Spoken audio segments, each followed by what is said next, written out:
And we're back for part 2 on Accentuate the Positive Media with Karen Swain with the fabulous Chris O'Connor. We had Chris on the show last week. Happy Easter, everybody. It's Easter Sunday in the States. It's Easter Monday here down under, in the land down under. Yeah, we had Chris on the show last week, and he's got such an extensive story. I was actually going to be away this weekend and upload a recorded show, a past show, and pop it on because, I know people are doing Easter, all the Easter stuff. But Chris and I had a few chats, and we didn't even touch the surface with his story. There's just so much to it. I said, do you want to come back and do part 2? And he said, are you busy Easter Sunday? And he said, no, I can do that. I can come back and do part 2. So that's what we're doing today. Stay tuned. You got to accentuate the positive. I feel good. A little bit of feel good goes a long way. You're listening to Karen Swain, teacher of deliberate creation, accentuating the positive, showing you a way to a better life. Accentuating the positive, it's not just fad, it's sanity. Who in their right mind would accentuate anything else? If you feel like that's what you want to do. Hello. Welcome to another show, Accentuating the Positive. With Karen Swain, you're listening to ATP Media, Awakening and Expanding Consciousness on the United Public Radio Network and the UFO Paranormal Radio Network on 107.7 and 105.3 FM syndicated radio, touching around 120 countries, and we're streaming on 8 platforms today, including Rumble and Odyssey, Facebook, and the red one, YouTube, and Roku. We're streaming on Roku. Welcome back, Chris. Welcome back to the show. Hi, thanks for having me back. I'm happy to be here. Chris and I have already had a chat for the last 25 minutes or so about all sorts of things, which was blowing my mind and fascinating. So, yeah, we had Chris on the show last week, and I don't normally do back-to-back people. I think this is the first, actually, Chris, where I've done someone back-to-back, because I'm usually booked out 2, 3, 4 months, sometimes 6 months in advance for the show. But I was going to be away and put up a recording and have the week off. But I decided, I was really indecisive. Will I go away? Will I stay and do a second one with Chris? Will I go away? So I said, what are you doing Easter Sunday? And he said, I can do it. And I'm like, all right, let's do this. We'll do it. We'll do number 2. So here we are doing number 2. Yeah. And on Easter Sunday, hopefully, let me hear who's here in the comments. Susan. Hey, Susan. Thanks for having him back. She says, just finished Easter dinner. Happy Easter. Yeah, you too. Yeah, so in the States, I think it's like, 3:30, 4:30, 5:30, 6:30, depending on your time zone.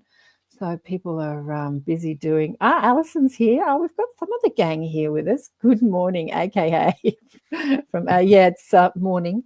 And Lisha, happy Easter, darling one. Yeah, so we've got a few of the gals online, which is lovely because I love having the audience participating in these conversations. Yeah. So let's go over a little bit about what we talked about last time. We explored a couple of your NDEs as a child. And do you want to just do a short go over, or do you want me to do it, Chris? Oh, go ahead. Yeah. I can't remember. What did we talk about? It was only a week ago. And we explored you having memories your whole life and of like something going on. And then how did you realize these memories were true? I can't remember. Did we explore that? Memories of another life, like this secret space program? Well, at first, the first part of my life, first 25, 30 years, I didn't realize that they were true and real. I just remember I had them. And I was always told I had a vivid imagination. It even got as bad as saying that you must be a drug addict because you're making things up. And I'm like, well, no, I know none of that is true. So but I think that was intentional for me to build my own character, to stand strong on my own memories and beliefs. Yeah. It worked well for me ultimately, that I had those struggles at the beginning, but I always had certain memories and they've never faded. They've never changed.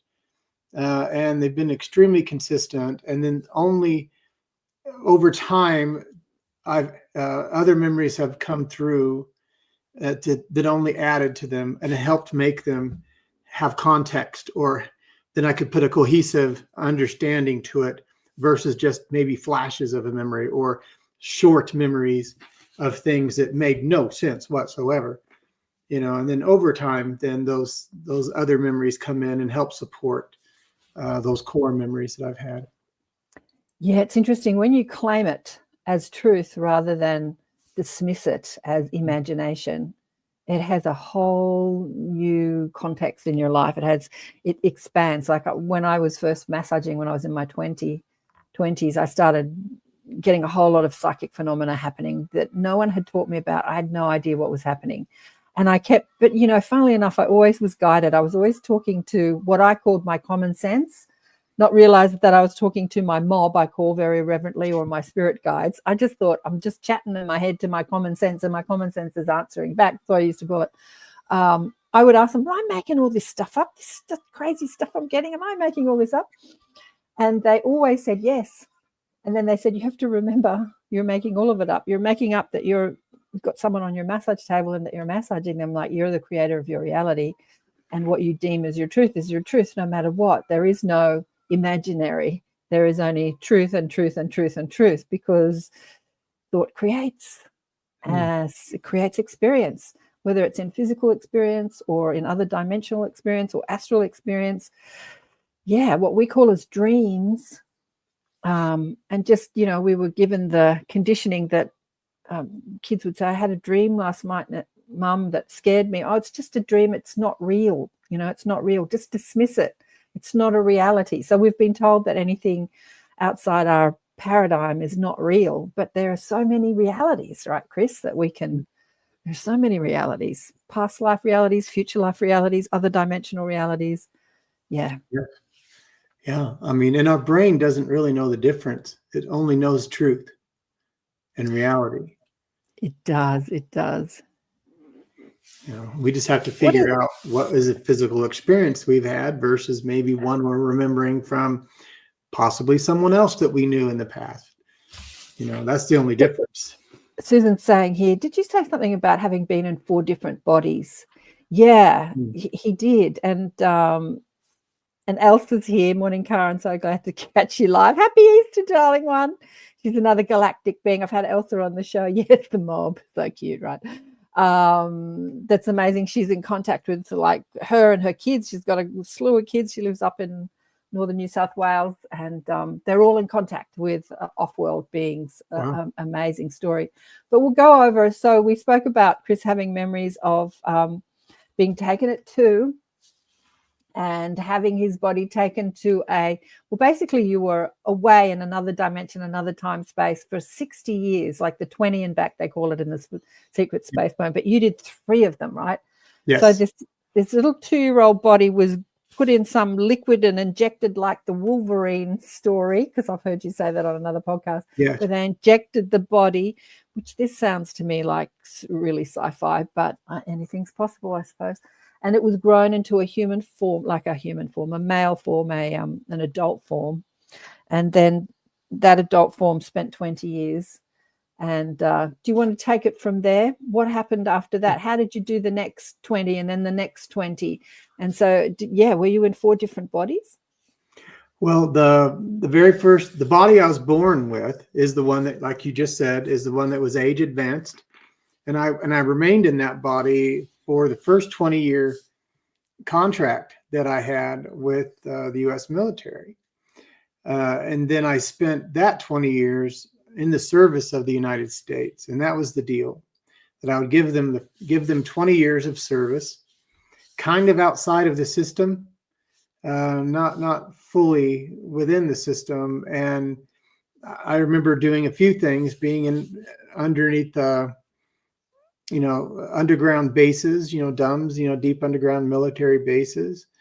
I was also in the desert at some other base where I would walk the surface, in the desert, in this tiny, tiny little base where they were doing experimentations on young kids. And, that's not a positive thing, clearly. Although we were told, something very different if we were told anything at all. But so the first 20 years, was here on Earth for the most part. And then I was moved to, there's a moon, the very first moon outside the rings of Saturn, and that is called Mimas. It's Mimas, Mimas. It's also called Saturn 1. So it's the first moon. It's not as big as our moon. It's only like 123 miles, which I don't know how many kilometers that is. I forget, but wide, in diameter. So it's a small moon, and it's a natural moon, but it's been reworked. And in that reworking, most of that work was done in higher densities. And it was the people that own the station actually are in the 8th density. So they're quite high vibratory frequency entities. And in those frequencies, the 7th and 8th density, it's only love and positivity. It's only support. It's only service to others. So that's the point of that station, was to be a place where multiple other races could come in and have an embassy there and be able to work together here in our solar system because of the fact that the Earth, the human race, is evolving and will soon be working with other galactic races. And so for that to happen, they have to have a place to meet. And so that's what Mimas is. That's that space station. And Earth has an embassy there. It's an Earth embassy represented, as far as I recall, by all the major countries. Though there's not too many people there. I would say, many dozens, a few hundred perhaps. It's a large station, so there's plenty of space for that sort of thing. But many other races also have an embassy there. And, Mimas has been kind of, I guess, mysterious for researchers. And the mystery of it, is that it has a wobble, is that there's these unusual thermal signatures that it has. Because in the 3rd density, all we see is a rocky moon. So we sent Cassini, the probe, and out to do, its research and send back information and photography and photographs. So we have photos, close-up photos of Mimas. And so it's a beautiful little rocky moon. It looks just like the Death Star on Star Wars, because there's this big, huge crater called the Herschel crater on it. And so it's a natural moon, but we're looking at it with our 3rd density eyes. Where we can't see things very clearly, high vibrationally, especially.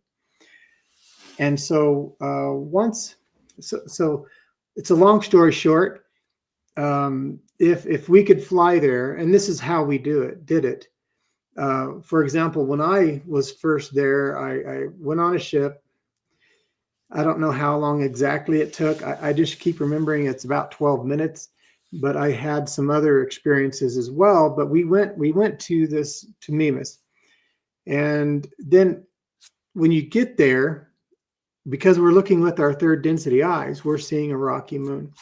But the spaceships, the United States Space Force, actually have these engines.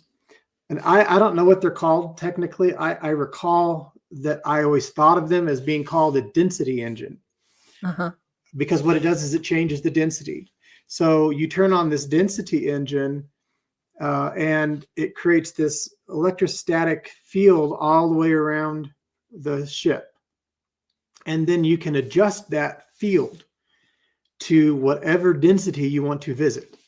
So suddenly, this rocky moon turns into a metallic space station, because now you're in whatever density you're adjusting it to, probably, 5th, 6th, 7th, 8th, I'm not sure exactly what one we would immediately go into.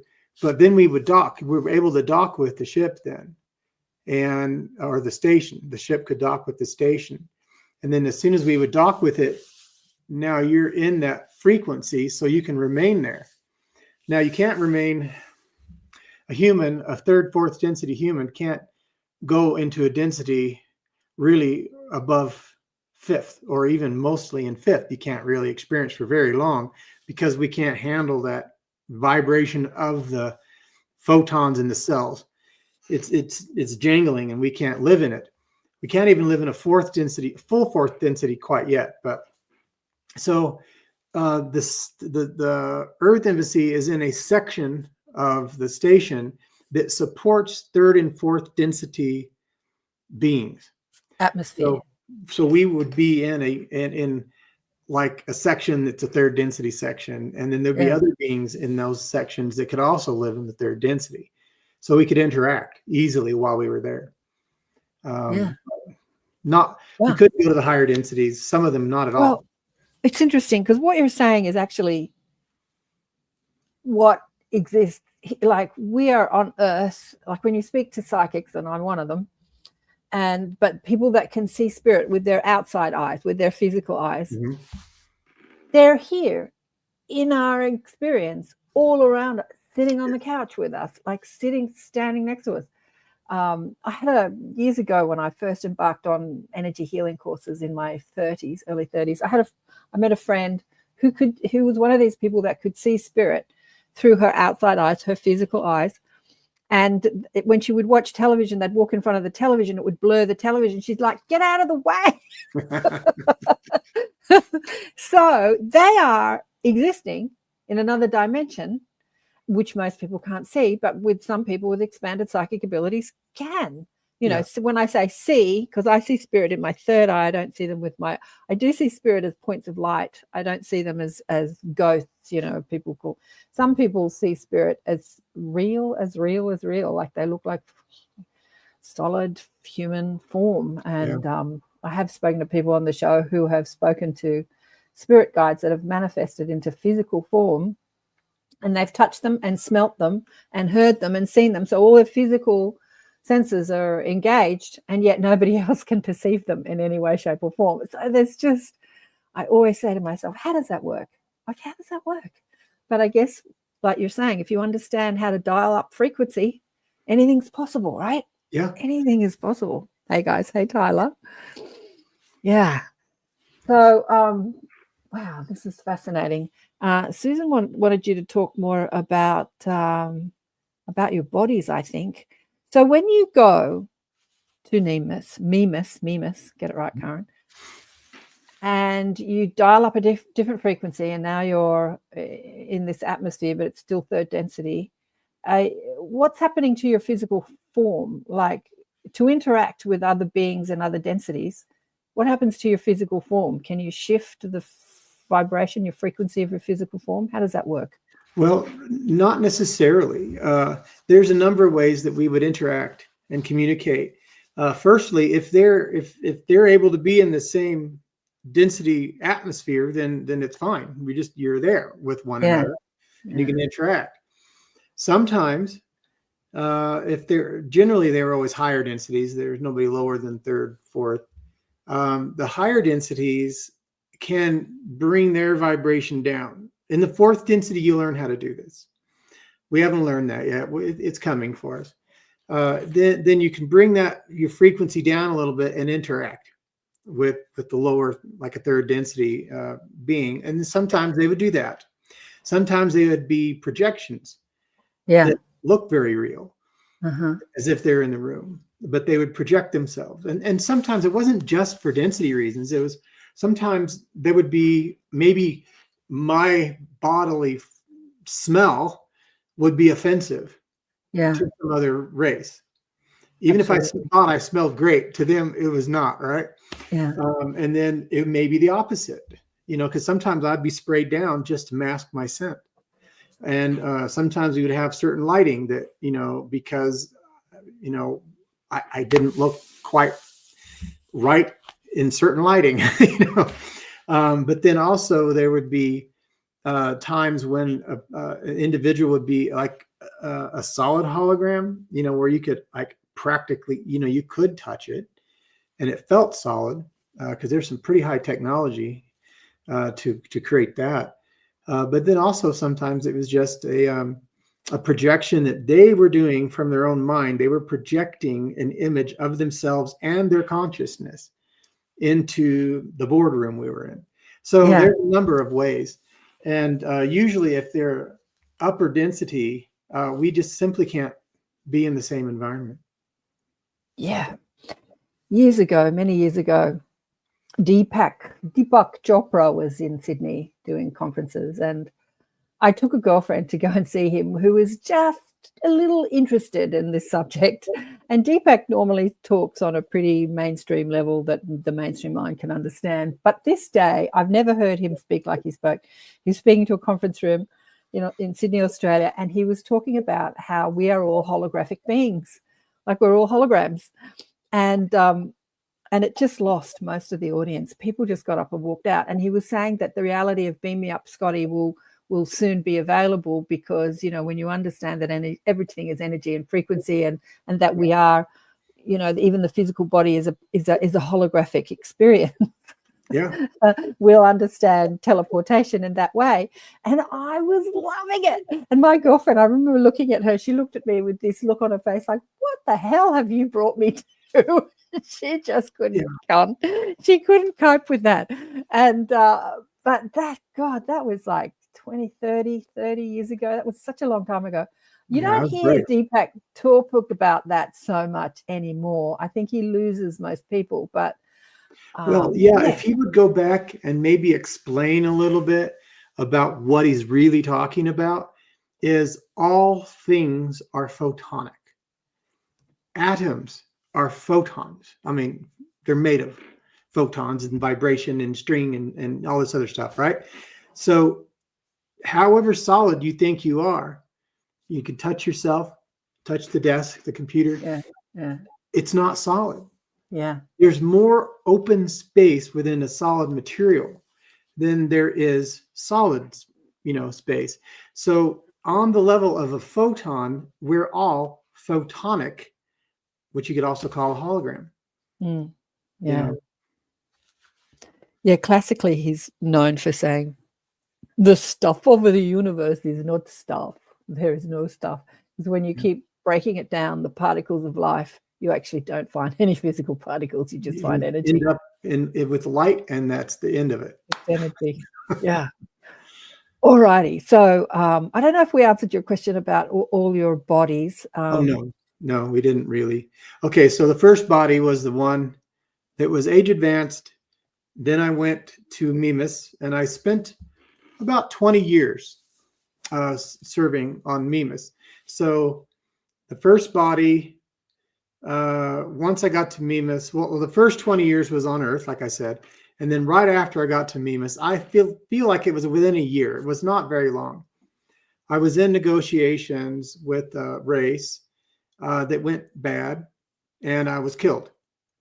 Oh, okay. And because of nature of our jobs, we all had a physical copy of our bodies in case we were killed or we died or something happened, so that our consciousness and our soul, all of that, could be switched over to the copy. And it had to be an exact copy, because it's a DNA signature match. It's a pineal gland frequency match. It required to be an exact copy. So I was killed in this particular negotiation. And then I lived out another 20 years, my second 20 years.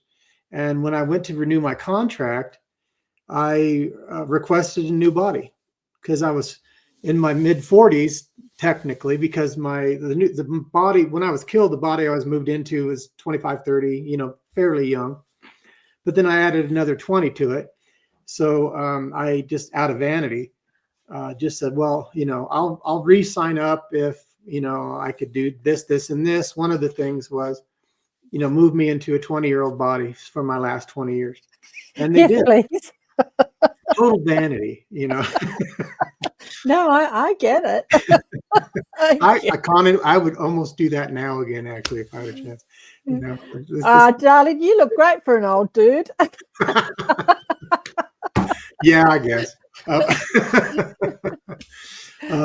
then but I get it. I at get the it. end of that 20-year period, which is now 60 years, I was in the service for 60 years at this point. When I left, I can speak for myself. When I left, then what they did was they had a 2-year-old copy. And then they moved my consciousness. Actually, the first thing they did was wipe my memory of the previous 60 years. They tried to wipe your memory. Say again? Yeah. They tried to wipe your memory. Oh, I kept arguing with them. I'm like, oh, I'm going to remember. No, you're not. I'm going to remember, okay, well, we're going to double dose you, But anyway, so they erased my memory and put me as a blank slate into a 2-year-old body. And then they moved me from that timeline back to this timeline we're on now, where you're listening to me and I'm speaking, and returned me back to 1970. And then I've lived out from that point on. So this is the 2-year-old at the end of my contract body. So it's technically since I was born initially in 1968, and then was on a separate timeline, lived 3 bodies there, and this is the 4th. Yeah, and as we discussed last week on the show, none of us are in our original bodies, because every 2 years, every cell in our body is a different cell. Every cell, every single cell. So the concept of having new bodies is actually a normal concept.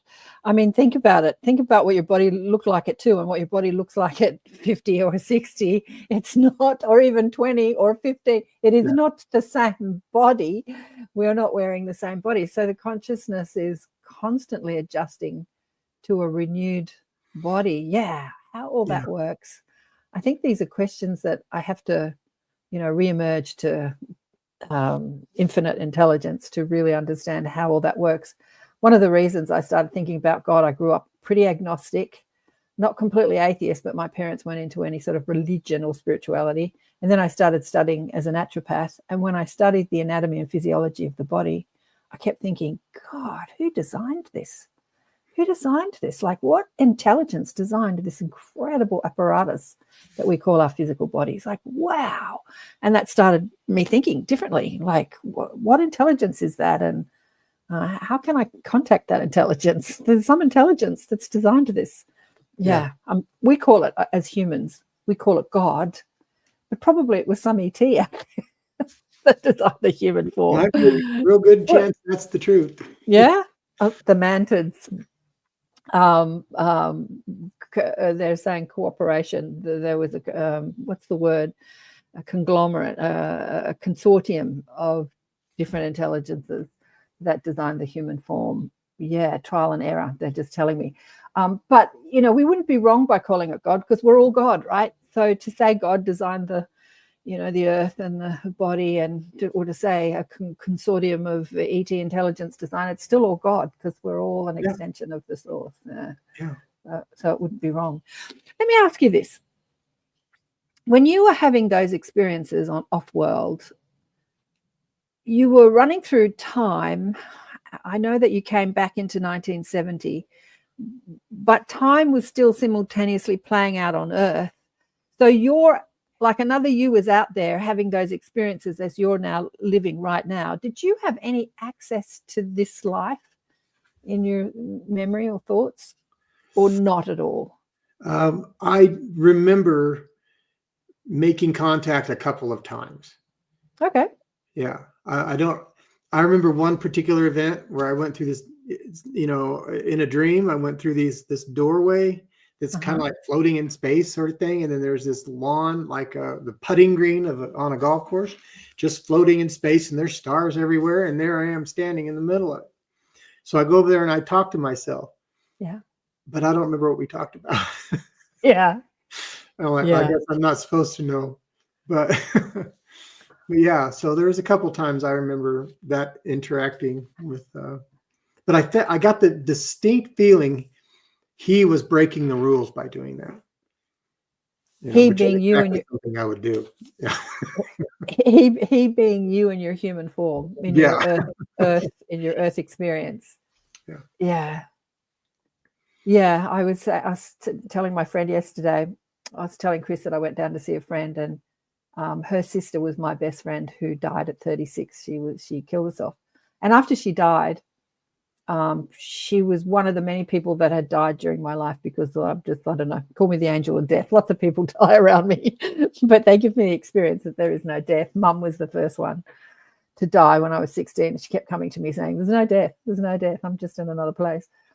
And Kate would do that too. And I had memory, and I can't do this today, which is increasingly frustrating, of when I would fall asleep at night. I had memory of waking up in my astral form, and she'd be sitting on the bed waiting for me, and in her astral form, in another form, and we'd go off and do stuff. But I remember waking up and seeing her sitting on the bed and going, hi, and having a conversation. And then we'd go off, and I have no memory of after we'd move away from wherever, from my bedroom, like we were in my physical bedroom, which was my astral bedroom, I don't know. And I have no memory of that. But I guess we can all access that by having some sort of hypnosis. Yeah. Have you ever had hypnosis to access your memories more? I did once. I did.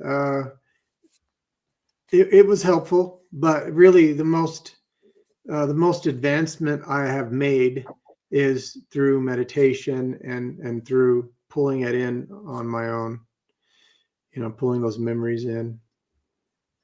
That's interesting. What's Alison say here?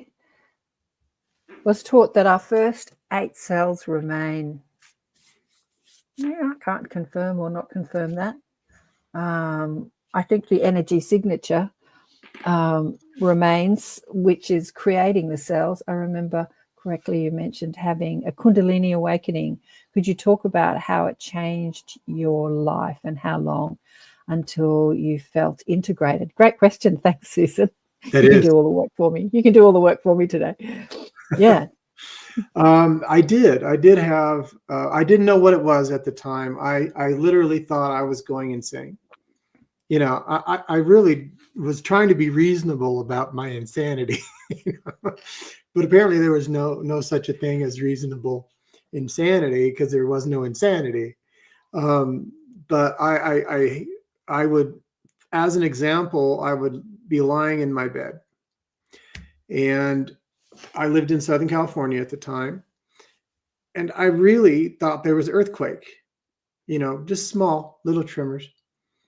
But then it happened 2-3 times a day. And then it happened for a few weeks at a time.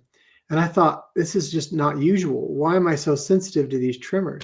Because there are many tremors throughout the day. We just don't feel them. Yeah. But then they got worse. And then I would be looking at people either live or maybe on television or on a computer. And certain people, their whole face would swirl, just become like a vortex. So their face would disappear down to a point. And then that really, made me think I was losing it. So I had all these tests on my brain. And I went all the way through a university, and they said, there's absolutely nothing wrong with you. I'm like, well, okay. But then what are these answers? And then I felt all this energy flowing through my body that I'd never felt before. And I didn't have anybody to tell me what any of this was. This is over 20 years ago. And that's another reason I speak out now to people, because there's a lot of people have these odd, strange experiences that they don't know what it is. And so I would just have these experiences of energy flowing through my body in a way that my brain, especially at night, or if I'm just waking up, and this still happens from time to time, but I kind of call it a brain orgasm, because it's just vibrating, just literally vibrating. And I, later learned that these are all Kundalini openings of the chakra system, of the energy body, and that we begin with these energy flows, and this just a side effect, a physical side effect to an energy process of evolution. So the individual's evolving energetically, and the body is just translating that in the best way it can.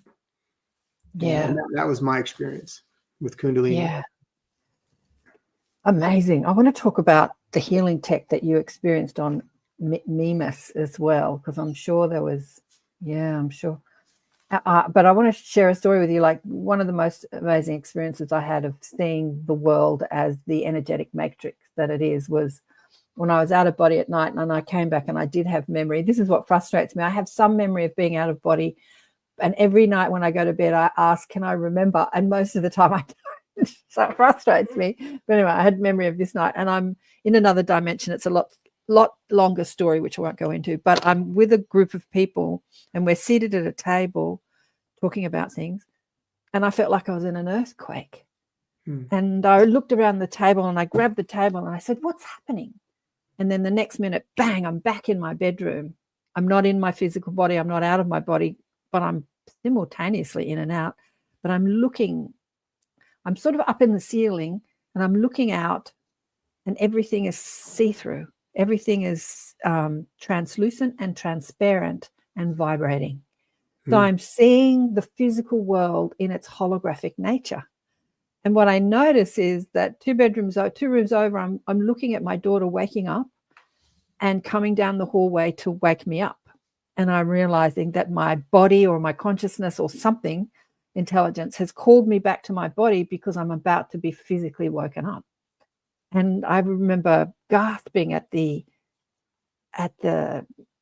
intelligence, the orchestration of it. How did this, here I am having this lovely time out of body at night.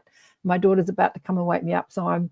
But that earthquake, that sort of vibration experience was the first thing I noticed. And I didn't know what was happening to me. And I asked people, what's happening to me? And then bang. And I also was chatting to the guides and the mob saying, I didn't feel like I traveled anywhere. Like, I didn't have any motion of traveling from one place to another, like places. There was just 1 minute there, the next minute here, after I felt the vibration. And they said, yeah, in truth, there is no space or time. These are constructs of a reality that you're experiencing. There is just focus of thought. Where your focus is where your experience is. And I'm like, okay, that's really interesting. Yeah. And then I think part of those, the tremor feeling is a way for us to be able to acknowledge that there's something happening, but also keep us grounded in our body, in our physical, because we feel the physical effect from it. What's Susan saying here? I'm hearing myself back. Oh, yeah, I woke up thinking we were having an earthquake. Still sometimes vibrates like that much in 8 years. Like that much in 8 years. Yeah, so you experienced that too. What else is saying here? The Quakers Shakers prophecy. What are you saying? They knew we were coming in now. Quakers Shakers prophecy. So I want to ask you, when you're on Mimas, was this the only place in that 40 years off-world that you experienced or that you have memory of experiencing, or were there other places that you went to? I know there were some other places. I do have some memories of at one point in time, and I don't know the context to this. I just have the memories of it. I was actually captured by a fairly nefarious race, and psychologically tortured. And I know that wasn't on Mimas. I certainly can't imagine it was, because the things that were happening would have been known, and it wouldn't have been allowed. So I have memories of being on some other ships. But a lot of the time during that 40-year period, I don't know how much of the time, but because of the fact that there's a number of us of what you would call psychics or telepaths or telekinetic abilities. But there are other races and many other races that speak only through telepathy and only do mind to speak and only connect in that way. And so we weren't, necessarily nearly as good as these other races at extracting information from, somebody who's weaker than you at, the psychic arts. Yeah. So because of that, I would either have to remain in a space that was highly insulated with certain types of metals to keep out any psychic interventions, anybody coming in and trying to steal information, or I would be put in stasis.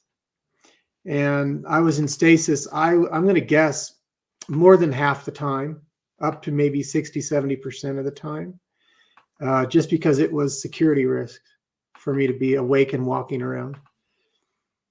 So a lot of my time, in fact, there's another gentleman, he's from France. His name is Jean-Charles Moyen. And he and his wife, who they work together. I don't remember her. I remember him, but there were times where they were guarding me while I was in stasis, and so I didn't have that memory at all until the two of them shared that with me, and I'm like, I'd forgotten all about that. But so I've had Jean-Charles on the show. Fascinating story. He has a story of having a physical teleportation experience in his physical body. Where he was a teenager and he was thinking about his girlfriend passionately, and he found himself in his pajamas standing outside her front door. And he knocks on the door, and the father answers like, "What the hell are you doing here?" And he's like, "I don't know." Just show up. Just showed up. Fascinating. Yes, Deepak said, one day in the not too distant future, teleportation will be a reality here on Earth. I don't know if it's going to happen in my lifetime. I don't think it's going to happen in my lifetime, but who knows? But talking about advanced human tech, because the reason we have these conversations that sound totally out there is that there is technology that we could have on Earth right now, healing technology, free energy technology. There is technology that is starting to come out into the collective, the mainstream collective, that is available to us and has been available on Earth for years, maybe even 100 years, but has been suppressed. What sort of technology did you see when you were on Mimas? Like, if somebody was injured in some way or hurt or got sick, what did they do? Well, the physical form. Of course, firstly, there's the consciousness transference. There's that. Now, I always felt that was remarkable. But they also had, we call them medical beds, here on Earth, because we don't know what else to call them. But they had technology where they had, like, what do you call, like a kind of a photocopy. They can lay on a hologram. So if you're laying in the bed, they can lay on a hologram of you, interlay it with your body. Yes. Okay? So, but what happens is your physical form and the cells within your body will try and replicate what that hologram looks like. So say if you've had an injury, say if you end up with cancer or something, okay? Your cancerous physical form is lying there, then they put this projection of a hologram of you, your body in its perfect health. Yes. And then they stimulate it somehow. And I know there's these different frequencies and types of energies that they use to stimulate cellular growth. And then your physical form matches that hologram. Yeah. So you become healed quite quickly, maybe in minutes or hours at the most. So I remember that. I remember some of the other technology just in traveling. I remember seeing these giant, look like quartz crystal pyramids, and there's these different like stainless steel spheres embedded within them, and then there's mercury, and then they spin, and there's all this all this stuff. And they have tachyon energy. That tachyon energy, they would shoot into certain crystals as well, and that created an energy that they could harness, and they would run, some ships would run on that. They had cryogenic technologies, but mostly those technologies that I remember were for keeping the soul. Because sometimes if somebody was killed, for example, and they had to extract, you have like 2 hours after a body dies to extract the consciousness and soul and the memories. You can extract that. But if for some reason they can't get you in a new body right away, they'll put you in, the easiest way to describe it is a cryogenic chamber, a small little chamber. And it's not, I don't recall it being extremely cold, because what it was it's a frequency and vibrational chamber. And what that does is it puts a pocket around the consciousness, and then doesn't allow that consciousness to go back home, wherever that home is for you. But they can only do that for a week to 2 weeks. And then it has to go, then they can't contain it for much longer than that. So there's a lot of really remarkable technology. There was technology for time travel, and they learned that it's really easy to time travel if you know how to do it. You have to have a ship that can go 99.9% the speed of light. You have to have coordinates. You have to have all the math ability to do the math. So say if we are here on Earth and we want to go to Saturn, we have a trajectory. So our ship is on that trajectory. Of course, if you go on the speed of light, you're going to be there in just a minute, or any further place. So if you want to go along that trajectory, and you choose your trajectory based on where you want to end up in time, physically where you want to end up, and there's this trajectory, then you exit like you're exiting a highway or freeway, right? So you exit that trajectory going that speed of light, and the formulation is you at a certain angle at a certain speed, and then you stop. Then because you've surpassed almost all the light that's traveled, you're back in time. And that's how they brought me back.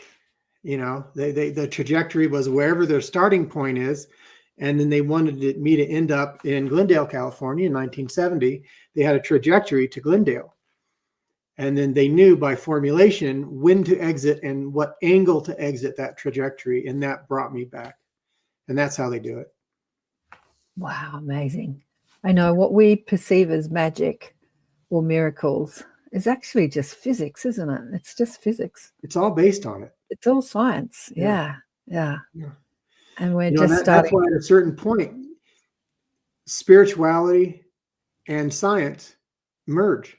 They can't help but merge. They can't help but merge. Absolutely. Because they're the same thing ultimately.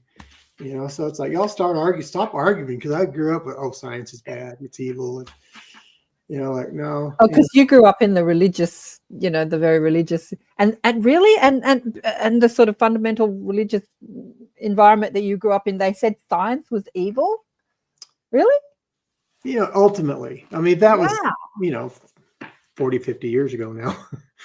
Yeah, I know, but I had the opposite. Like my parents, my father figured himself as an intellect, and my brother was the same. And they think that they don't call religion evil, but they see anyone that believes in religion or spirituality as like not intelligence, as like like back then. It's not now so much. Maybe people still, but like you're not educated, basically. If you believe it, you're not what? Sorry. You're not thinking for yourself. You're not thinking, yeah. And I found that really interesting. When Mum was dying when I was 16, we had no religious upbringing. And I walked into her hospital room and she had a priest reading out of the Bible.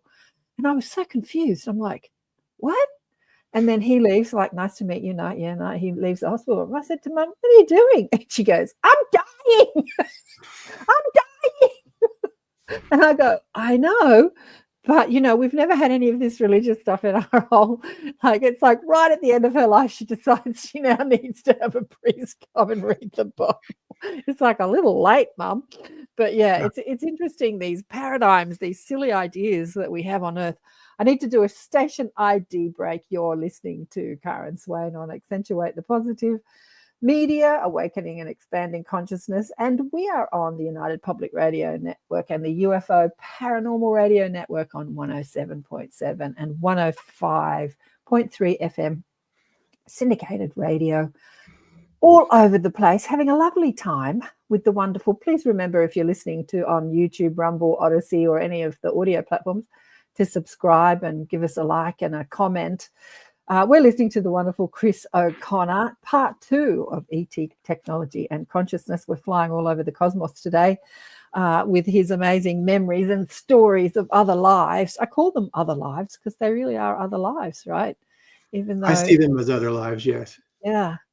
Yeah. So I we just were remember on. them. I don't really integrate them too much. They're just a memory. They're a memory. Exactly. Yeah, exactly. I remember my girlfriend, the one I was talking about, that who died when she was in her 30s. She had been traveling through Europe with her husband. They'd been to all sorts of places. And I remember when she came back, I was quizzing her. What did you do? Where did you go? Tell me all about it. And so she's recalling memory. And she said something really interesting to me. She said, God, it all seems like a dream now. And I sort of scratched my head and I thought, what? Like, you've just come back from overseas. What do you mean it seems like a dream? But to recall the memories of the experience that she'd had, like just recently, she was saying, it all seems like a dream now. And I thought that was a really interesting comment, right? Because it was her physical life experience, but it felt like a dream. Yeah. So dreams are real. Okay, so back to the story. We're on Mimas and we're talking technology. What else are they doing? So Mimas is in another dimension, not from our third density perceptual experience. It is a space station, a conglomerate of different galactic beings from all over the cosmos. What is that movie? I'm trying to think of that movie that starts off like that, the space station and all these different, and they ground control to Major Tom. They've got that song playing and they're coming out of their spaceships, shaking hands, and they're humans, and then they become more and more robotic, and then sort of reptilian looking beings. And what is that movie? Somebody help me out. I've watched it again recently. Anyway, it's a great beginning to a movie. So this is what Mimas is. There's beings from hello. Tell me the name of the movie. You're saying hello, but it's still on Mimas from all over the cosmos, and some of them are existing in different densities. So even though they're in the same physical location, they're not perceivable because they're in different densities, which was depicted in that movie. That was depicted in that movie after the book. Oh, my memory is failing me today. There was a book that came out years ago. Was it Dan Brown? And gosh, I can't remember it. But there was a part in the movie. The book was made into a movie where they were being chased by soldiers in the desert, in the jungle. And they come to this sort of stone circle, and the people that are being chased all meditate around the stone circle, and they shift their frequency. And as the soldiers come out of the jungle into the stone circle, they can't see them because they shift their vibration, and now they're in a different density. So they're not physically perceivable to the soldiers' eyes. Do you remember that movie that I'm talking about? I don't know that I've ever seen that. Yeah. Sounds interesting. It was a book that was written years and years ago. And I remember my intellectual friend said that it was the worst written book they'd ever read. Spelling and grammar was really bad, but the story was fascinating. As someone who was a dyslexic, I didn't actually notice that the spelling and grammar was bad. I just enjoyed the story. So what else?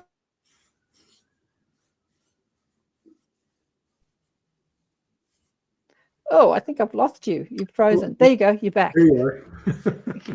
You froze for a sec. What else happens on Mimas? Well, Mimas is a place, like you say, for literally hundreds of different races to come together. You know, it's it's a place to negotiate contracts. It's a place to meet. It's a place to come to understandings, to do trade, to, most of the time your trade is information or crystals or some sort of mineral. And so they do trade with that as well. They trade information, and it's a place that is meant to house certain councils. There is information, and we call it maybe a federation. I remember this particular Mimas being called the Confederation of Planets. Okay. Meaning there's just a large group of planets throughout the galaxy that have representation there. Now, why would this happen? What is the true ultimate purpose, and why are they here in our solar system? Well, I'll answer my own question. Good. There's a number. There's more than one. Groups, that are interacting with Earth right now. Now, Earth is in this frequency, vibrational, and evolutionary uptick. We're evolving. Humans are evolving. And when we get to the place where we have intelligent life on a planet, and that intelligent life is, getting to the place where soon they're going to be able to leave their own planet, then they're contacted at some point in that process, in the upper process, that we refer to it as the third density. Mm-hmm. So when this third density race is beginning to move into the fourth density, then before they can do that, there's a number of things that happens. Sometimes, and it's certainly happened on Earth, there are more nefarious service to self groups that come in, because if they can conquer the whole race, then they harvest the energy of the whole planet and the whole race. So they want to come in and conquer. But there are many, many more than there are negative, if you want to call them negative. There are many more benevolent forces. You can call them angels. You can call them spirit guides. There's a number of things that these beings are, and they come in to help protect that race in this case. Now, it doesn't always happen that way on a planet. Some planets, all the beings are, service to others, positively oriented. So there's no need for that interaction unless a race it's service to self and wants to conquer them comes in. Then they have to send in others for protection. And in part of that process is there's a spiritual journey that the race has to go through, and the individual. And that spiritual journey is what we call enlightenment. And for us to become enlightened, it's not just a concept. It truly is a frequency change in the brain. And then once those things change, then we begin to have the ability to see other densities. We can interact with other races, other entities, and they come in, and then they come in to help teach us. And that's the process. So, and they did come in, to help, maybe teach Earth humans, a few thousand years ago, and it didn't go well. Because we're beings to worship, and we desire to worship. So we made them gods. And because we made them gods, we misunderstood all the information and all the teachings that they were trying to share. So they had to leave. This is what Mimas does. This is what these confederations of planets do. For a race to come in right now, because our planet's locked down, basically, nobody can necessarily come in without permission, and that permission is given by the Confederation or the Federation of Planets. They all have to agree. So if somebody wants to come to Earth now, they have to go before the councils and then present what it is they want to do and how they want to try to be of assistance to humanity. If they're here, if they're wanting to come here for service to self issues and to conquer or whatever, they're not going to go to the council and ask permission, because they'll never get it. But basically, that's the purpose of any confederation or federation of planets is to help keep a protection and control from outside forces interacting and interfering and attempting to conquer lower races who are just evolving. Yeah, I have heard that from quite a few different people. Yeah. Yeah. So I'm thinking, like, as you say, a few thousand years ago, they were attempting to help us back then. But in the greater scheme of things, like a couple of thousand years is really nothing when you're looking at the evolution of a planet, right? Right. So, but even though they attempted it and failed dismally, like this is crunch time right now. This is like we need to evolve now because our technology, I suppose. Yeah. Yeah, they're just reminding me of Atlantis, like we've done that before. Yeah, it's just that end of a cycle. We've done that before. What do you see happening, Chris, as somebody that has these memories? And you also said that you attempted to create a healing center and a medbed, creating that medbed environment, but finances got the better of you, and now you've got the DEEMS, the apparatus that you sell, the healing apparatus. How do you see the Earth evolving with this sort of technology in the not too distant future? I have nothing but confidence. I used to say hope, but I don't need hope when I have such a confidence that the Earth is going to be a much different place. People want to know when, and they want it to be in the next 2-3 years. It's not going to be that soon. Not unless every single human gets on the same page and is of the same mind, then it would all be over at that point. But we're not there yet. We can't get along with politics or religion, let alone the grander galactic understandings. So it's our job, you and me, it's our job to come to a place where we're ready. But having said that, I pretty much tell people now by the year 2100, this is going to be an extremely different planet. It's going to be much more of service to self souls incarnating on the planet. I grew up, like you said, a fundamentalist Christian, and we believed in the new Earth. I didn't used to think that was real, but now I understand what that is. And that is a fourth density Earth, where it's been renewed through all positively oriented service to self souls. All the other souls have gone on somewhere else. They may go to another planet if they need to continue their third density experience, or if they can move on to fourth or fifth density as a negative soul or a service to self soul, then they'll go to another place where that's more appropriate. Then everybody else will be left here on Earth, and all of those changes will manifest.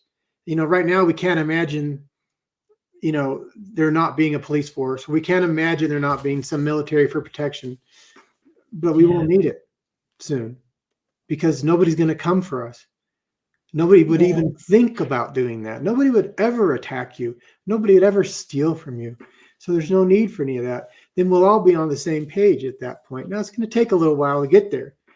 But the Earth, I traveled at one point in time, and I don't understand the full context, but the context of being the Earth will be I kind of lost my train of thought. I apologize. That's okay. I do it all the time, darling. I do it all the time. But I'm going to get back to your story. Susan says here, thank you for talking about Earth beings locked down. The only galactic beings I've felt in meditative states have been very high vibration. They feel like pure love. Yeah, me too. Yes. Me too. Do you see Earth existing as more than one vibrationally? Do you mean like the splitting of Earth theory? Oh, yeah. Yeah, the splitting of Earth theory. I've heard that, and I do have this memory of there being two Earths, basically, but they're not in the same frequency. and Yeah. one you could say is more service to self, one is more service to others. Yeah. Details. Garnet that I was talking about that was on the show. I was talking about him to you before we went live. Chris was asking me, why do I have a capital A in my name? And I said, you know what? Because my name is pronounced Karen, not Karen. And I put the capital A, the typo, literally in my name so that people ask me that question. And Garnet Schulhauser was back on the show this year. I've had him on the show over the last decade 8 times. And he had waited until this year to ask me that question. Why do you have a capital A in your name? It had taken him 10 years to ask me that question, but bless his heart. So Garnet is somebody whose spirit guide takes him in his astral form and shows him incredible things across the cosmos. When he first contacted me about 10 years ago, it blew my mind what he had to share. And he's put it down in 5 books. But one of the ones where he went to what we have called New Earth. He went to that experience of what Earth is like in a different vibration where there is no police. And the government, is more of a collective understanding rather than the types of government we have now, God forbid. And he also had an experience in spirit of talking to somebody who was in spirit, and she had gone through tragedy where her family was killed in a car accident and they had all died. And she was absolutely devastated. And somebody, a friend of hers, had said to help her alleviate her grief, why don't you learn to meditate? And so she did. And she became very involved in sort of an Indian way of meditation and an ashram. And she meditated for a long time. And she shifted her reality, her physical reality. And she let go of all the hatred and all the anger and all the upset. And she moved her reality so far that during a meditation, she woke up out of her meditation and found herself on New Earth. So she had literally ascended from this 3rd dimensional density into that different planet, which is in a different frequency, which is Earth in a different frequency. Right. And then she lived out the rest of her life on the physical planet of New Earth, and then died. And then Garnet spoke to her as a spirit, as a soul. And I had a million questions that he couldn't answer. So what happened to her physical body when she ascended? Like, did it disappear? Did she leave her physical body and go into another body? And so she looked dead on this, and he didn't have the answers. So he said, I didn't ask her those questions.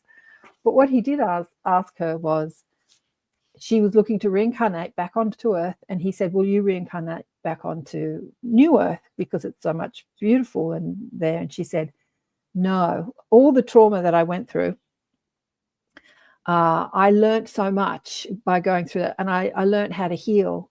And so I'm going to reincarnate back onto 3rd density Earth because I want to help people heal as I healed.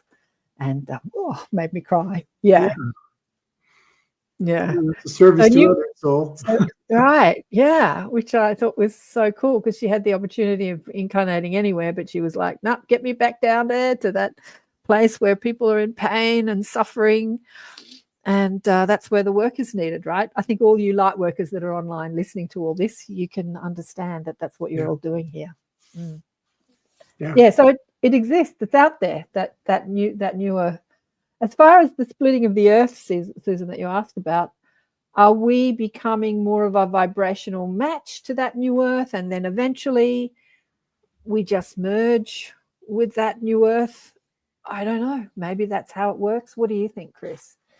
Well, I think that, the photonic rate of the sun having changed, which is higher frequency, higher vibration, is actually the process of the Earth itself changing, into a more cohesive environment for full 4th density human soul and physical body.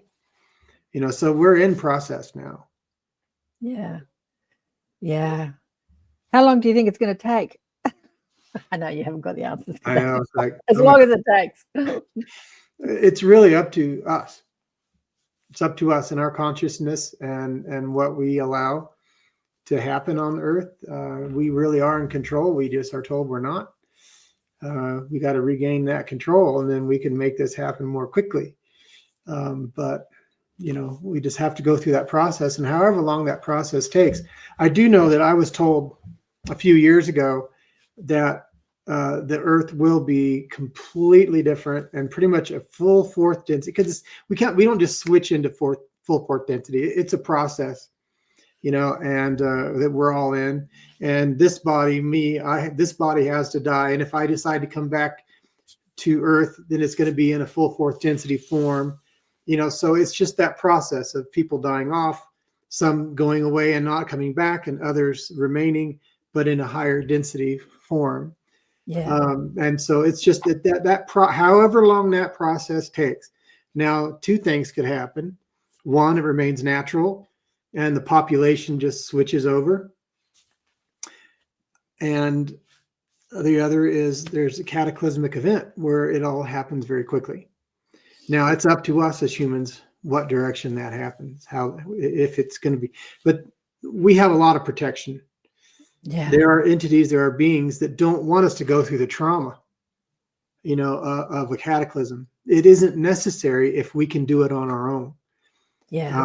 And that's why so many of us are opening up and talking nowadays, trying to say, no, listen, just try to think, try to open up the understanding so we don't go through that trauma. But we're highly protected. I'll give you an example, because I don't like to frighten people at all. It's not what I'm about. But we all know the events of World War II, where the United States dropped some bombs on Japan, Hiroshima and Nagasaki. We know that story. Well, there are a couple of things that are important to know about that. One of those things is that there wasn't a single lost soul, and in that whole scenario. Now, the soul itself doesn't dissipate unless it's within a tremendous energetic explosion, energy like a nuclear weapon. Then there's a risk of the soul itself breaking apart vibrationally, and that's a loss for God. That's a loss for source. So we have these benevolent forces that are part of these confederations and federations that wouldn't allow that to happen.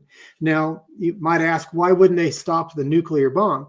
Well, because it was a human choice and a human invention and a human action. So they can't interfere with the human action.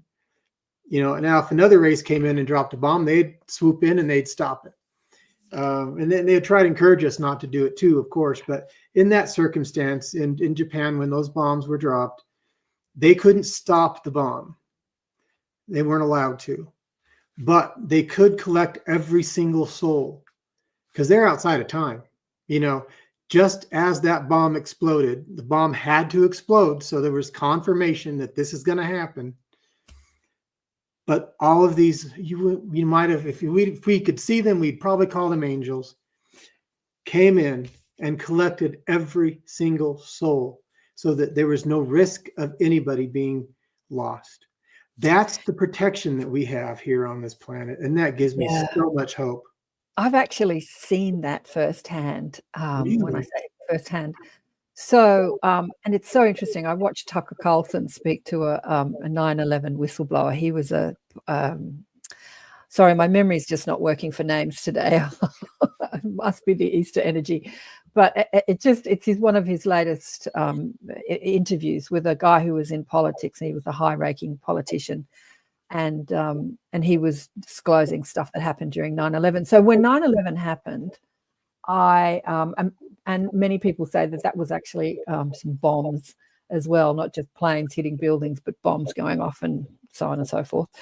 I said to myself, God, how can I help? And I just projected my consciousness over there to have a look. And that's exactly what I saw. I saw all these, you could call them angels, spirits, helping people who were 1 minute in their body, the next minute out of their body. They didn't actually know they were dead, helping them.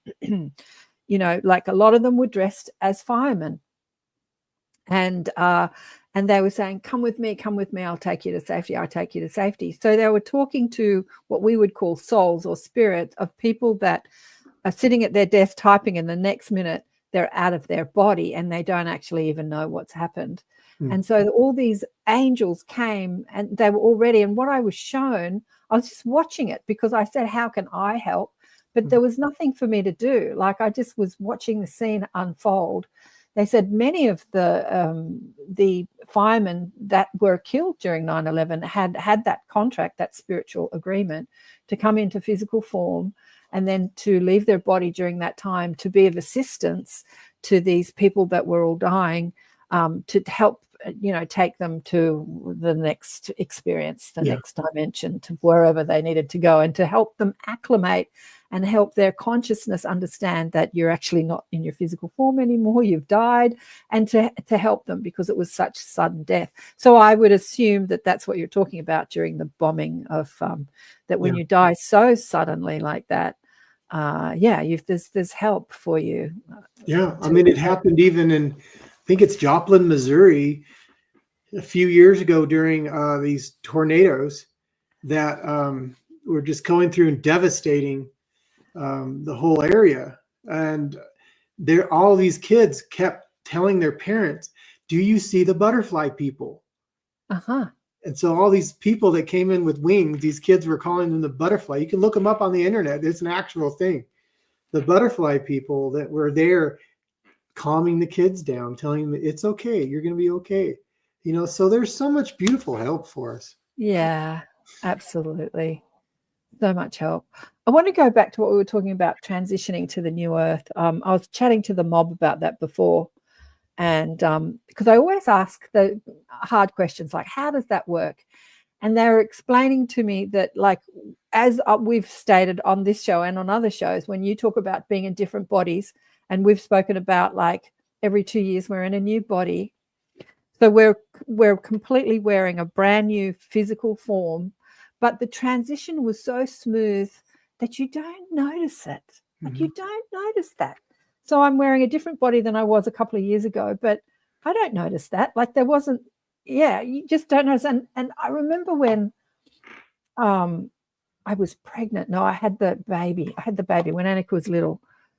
And I was thinking about her growing, her physical form growing, because babies grow really quickly. And I started thinking about how every cell in the body knows exactly what to do in perfect timing. It's like one finger doesn't grow before the other finger, or one arm doesn't get longer before the other one, or, like, it all just, it's perfectly orchestrated. And everything, there is this divine intelligence that just knows what to do. Yeah. And so that divine intelligence is the same when we're talking on a cellular structure or as we're talking on a cosmic structure. Like, as we're ascending the new earth, it's this, unless, as you say, there is some cataclysm that speeds up the process, which is definitely possible, and lots of people are talking about it, there is this seemingly smooth transition into a completely new experience, a new physical experience, just like our bodies are doing in every second, every moment. Yeah. That's a really good analogy. Yeah. Well, they gave it to me.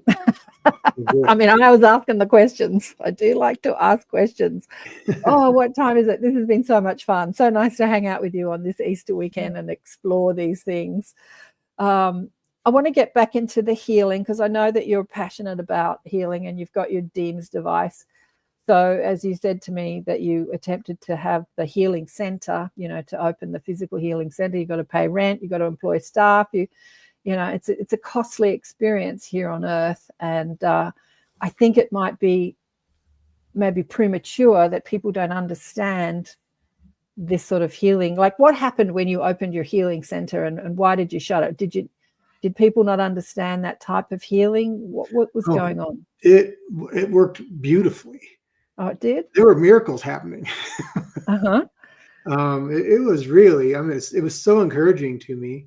I literally saw psychic surgery happen to this woman, brain surgery. They were putting these light rods in her brain, and they were telling me to get out of the way. And like, all right, and a lot of emotional healing, spiritual healing, physical healing.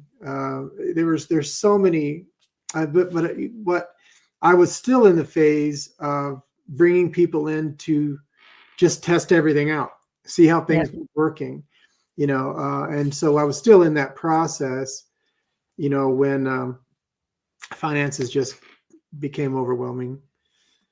So I had to just kind of shut it down for now, and we'll see what, guidance says. Just let it all go, and there's more to come. So we'll see what that is. Yeah. Susan says she has no idea that a soul could be damaged or hurt. Yeah. Only through a tremendously powerful energetic explosion. That's the only way. So, but what it does is it disassembles the frequency. So imagine like little strings all attached together, okay? A bunch of little strings, and that's your vibration and your frequency. And if you have a powerful enough larger frequency, you could disassemble those strings, and that can't be allowed if possible. Well, what I'm doing is I'm asking them questions, and I'm asking what is a soul, and they're saying they're relating back to our conversation about memory. Remember, my girlfriend went away, and I said, "What happened?" She said, "It was like just weeks ago," and she said, "It feels like a dream now." They said a soul is a combination of memory of experience. Really, like think about what is a soul.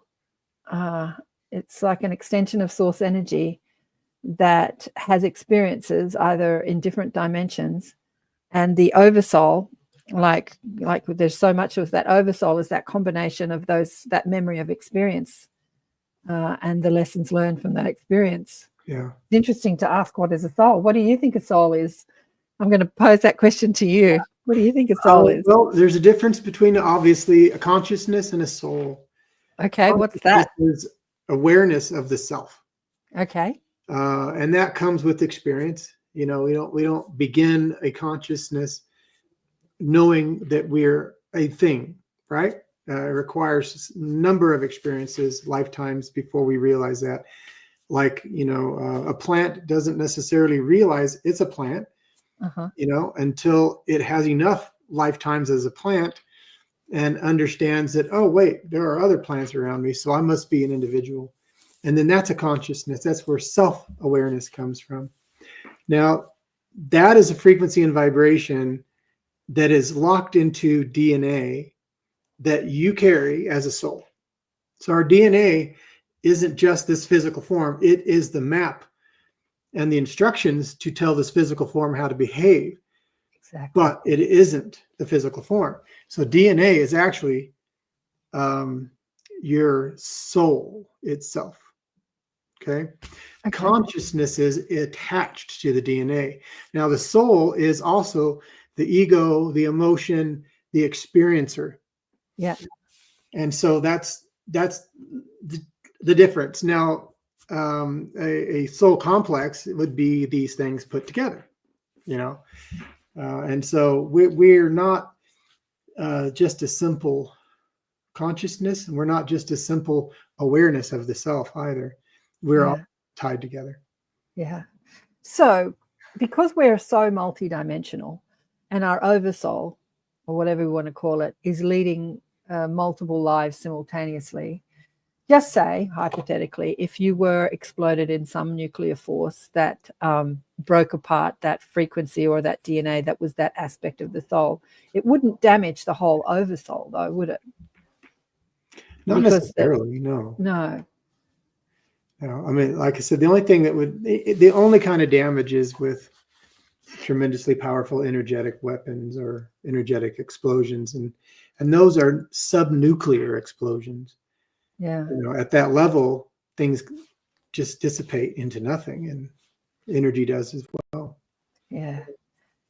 Oh, darling one, we're running out of time. There's so much to explore with all of this. It gets my curious mind ticking even further.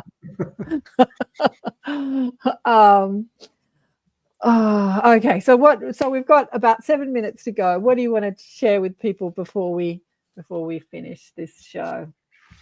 Oh gosh, just that I'm really grateful that I have the opportunity to speak and to assist others in information, and do the best you can every day to raise your frequency and vibration and just be the best soul you can. Are you doing, I know you've got your device that you sell for healing, but are you doing any healing yourself with people? Like, do you do any private sessions with people? You do? I do. Yeah, I've been highly encouraged to start doing it via Zoom. Yeah, you can do it via Zoom. I do yeah. it. Really interesting. DNA, yeah, is the soul. Absolutely. You know, I've had Jules Arnez on the show, and I was on her show the other day. It hasn't come out yet because it was recorded. She had a little live audience and I was asking questions. But yeah, Jules and I discussed she says that the DNA is the most highly advanced technology in the world, like on the planet, the DNA technology. And so when you tune into the energy of the DNA, you evolve your consciousness. So she speaks exactly the same way. The DNA is the most highly evolved technology, and therefore the DNA is the soul. Yeah, I love that. But you've been a little unwell. 5 minutes to go. You've been a little unwell over the last weekend. How does your DEEMS advice help? Because I know you haven't broken anything, and maybe you're not in physical pain, but you've got some infection and a bit of a flu, whatever. How does the DEEMS device help that? Does it help that? I mean, have you used it on yourself? Of course, yes. I sleep with it every night, so there's that. But the body is meant to heal itself, and it needs basically earth energy to do that. And so we ground and go barefoot a lot, or we find another way to do that. And so what the DEEMS does is it amplifies that earth energy that our body uses to help heal itself. So yes, there's really, it's like the most holistic possible way to heal the body, is through earth energy. So when you get sick, as you have been lately, you don't worry about it. You just sleep with the DEEMS device, and you know that everything will be sweet. Yeah. Because our body goes through experiences for a reason. And it's our responsibility to understand, okay, why do I have a blood infection right now? What is the point of that? And I learned some things through it. I'm like, oh, okay. I wasn't taking care of myself. Right. Yeah. I was neglecting my physical body. And so it manifested itself to say, you need to pay more attention. Exactly. That is always the message with any that's always the message with any imbalance. But yeah, I was giving Chris my 2 cents worth before we went live. I said, can I have your permission to tune in? So I was looking inside his body and seeing what was going on, and then giving him the physical symptoms and then the emotional, mental symptoms. What's been going on with you mentally lately? Stress will do it to you. But so not just looking after our physical body, but looking after our emotional, mental bodies too. Like getting caught up in thought forms that are not going to be the advancement of health. They're they're going to shut down the immune system. Right. So, and then reminding yourself, oh damn, I've been stressing. Stop that. Yeah. Tell a new story. The reason for pain is to say you injured yourself. Go take care of it. Go take care of it. Yeah. Yeah. Oh, darling, it's been beautiful to chat with you again. I so enjoyed this. I feel like we could do another show. I was talking, Tamara Richardson reached out when I posted this on Facebook, and she said she had you on, I don't know, she did 5 different shows with you. So there's a lot for you to share with us. But healing is one of my favorite subjects. Came in as a healer. I've healed myself of many things. I've seen cuts heal instantly, just not on me. I actually asked my guides to show me something physical, and my daughter was the surrogate of that. She came in with a gashed foot open, and I just put my hand over it and commanded a healing, and it just healed instantly. And I've done that at parties when I was young. I used to stitch people up psychically when they'd cut themselves, and it would just heals. Like I've healed cancer. I've healed all sorts of things in my body. There are some things that are stubborn and don't go away. And I ask my guides why, and they say you have to take responsibility, your mental state of mind. Yeah, your mental state of mind and what you're thinking and believing to be true. And I'm like, damn. But yeah, healing is possible, including cancer. Right back at you, didn't they? Right back at you. They do that. But yeah, the cancer epidemic that we've had in our world, hopefully it's coming out that that can change. That can change. Yeah. It will. Cancer is easy to heal. Easy to heal. Thank you so much, Chris. It's been a blessing. Yeah. Oh, I'm so happy. Thank you for asking. And I enjoyed our time together again. And thanks everyone that's been tuning in. And Remember, we've been on the, I think, I'll just do another station ID, the United Public Radio Network and the UFO Paranormal Radio Network on 107.7 and 105.3 FM. All over the place. Remember to subscribe if you're listening on Rumble or Odyssey or any of the audio platforms or YouTube. Subscribe. You've been listening to Karen Swain, Accentuating the Positive with the fabulous Chris O'Connor, and we will catch you again next time. Happy Easter to everybody. Easter Sunday in the US. Yeah. Easter Goodbye. Monday. Maybe you didn't eat too much chocolate. Or maybe you did. Big love. Bye-bye. Bye for now.